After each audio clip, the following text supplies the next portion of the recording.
Video में कि reason of root में 3 रीजन होता है। पहला होता है रीजन ऑफ मेरिस्मेटिक एक्टिविटी, दूसरा होता है रीजन ऑफ इलोंगेशन, तीसरा होता है रीजन ऑफ मैचुरेशन। ठीक है, ये इसका डायग्राम है। सबसे नीचे होता है रूट केप। रूट केप क्या करता है, जब रूट जो है जमीन के अंदर में जाता है तो रूट को प्रोटेक्ट करता है और इसको जमीन को खोदते हुए आगे बढ़ता है ताकि रूट ना टूटे।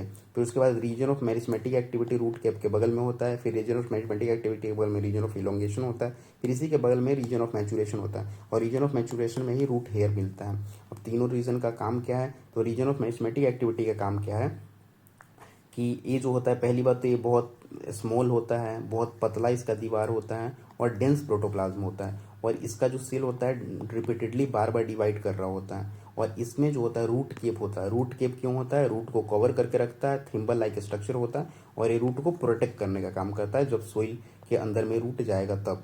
ठीक है, फिर रीजन ऑफ इलोंगेशन होता है। इसमें क्या होता है, ये जो होता है मेरिस्मेटिक एक्टिविटी वाले रीजन के बगल में होता है और इसमें जो सेल होता है, नाम से पता चल रहा है कि इसमें सेल जो होता है इलोंगेट होता है और इनलार्ज होता है, बड़ा होता है। ठीक है, और ये जो होता है रूट के लंबाई को बढ़ाता है, रूट के लंबाई को बढ़ाता है। फिर रीजन ऑफ मैचुरेशन होता है, इसमें जो सेल होता है मैच्योर हो जाता है, जितना बड़ा होना होता है बड़ा हो जाता है, फिर डिफ्रेंशिएट मतलब अपना काम फिक्स कर लेता है, रोल फिक्स कर लेता है। और ये जो होता है रीजन ऑफ इलोंगेशन के पास होता है। फिर उसके बाद जो होता है लास्ट में जो बोल रहा है कि इसमें जो इपिडर्मिस का सेल होता है, इपिडर्मल सेल रहता है, वो बहुत ही वेरी फाइन और डेलिकेट थ्रेड मतलब नाजुक एक धागा सा रेसा सा एक स्ट्रक्चर बनाता है जिसको रूट हेयर बोलते हैं। और ये जो रूट हेयर है ये वाटर और मिनरल्स को एब्जॉर्ब करता है सोइल से।